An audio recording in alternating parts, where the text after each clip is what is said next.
بسم اللہ الرحمن الرحیم۔ صحیح بخاری حدیث نمبر 401 401 سجدہ سہو۔ حضرت عبداللہ بن مسعود رضی اللہ تعالیٰ عنہ سے روایت ہے، آپ نے فرمایا نبی صلی اللہ علیہ وسلم نے ایک دفعہ نماز پڑھائی۔ اب نماز میں یا تو کمی ہو گئی یا زیادتی ہو گئی۔ پھر جب آپ صلی اللہ علیہ وسلم نے سلام پھیرا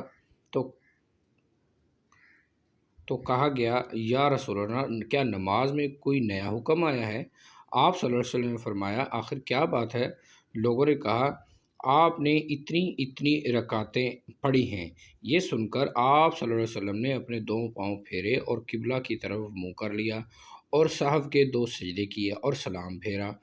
پھر ہماری طرف متوجہ ہوئے اور فرمایا اگر نماز میں کوئی نیا حکم نازل ہوا ہوتا تو میں تمہیں پہلے ہی ضرور کہہ دیتا، لیکن میں تو تمہارے جیسا ہی آدمی ہوں، جس طرح تم بھولتے ہو میں بھی بھول جاتا ہوں، اس لیے جب میں بھول جایا کروں تو مجھے یاد دلایا کرو۔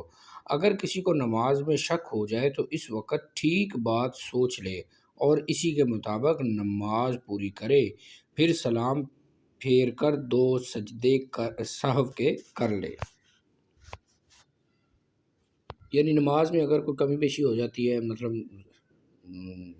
قیام نہیں کیا، سجدہ ایک کیا ہے، یا اسی طرح کوئی سورت چھوٹ گئی ہے، یا سورہ فاتحہ چھوٹ گئی ہے، یا دعائے قنوت چھوٹ گئی ہے، تو اس سلسلے میں پھر اینڈ میں 2 سہو سجدے سہو، مطلب 2 سجدے ہوئی جس طرح ایک سجدہ مکمل ہوتا ہے وہ کر لیا جائے تو نماز درست ہو جاتی ہے۔ اور اس میں یہ بھی ہے کہ آپ گمان کریں کہ کم سجدوں کی طرف، یعنی کم رکعت کی طرف۔ اگر آپ کو شک ہو گیا 3 رکعت پڑھی ہیں، 4 پڑھی ہیں کہ 3 پڑھی ہیں، تو آپ پھر 3 کے اوپر زیادہ ایگری کریں گے۔ وہ نہ ہو کہ آپ گمان اپنا 4 کی طرف لے جائیں، تو 3 کے اوپر کر کے 4 رکعتیں پوری کریں اور پھر آخر میں سجدہ کریں اور پھر سلام پھیر دیں۔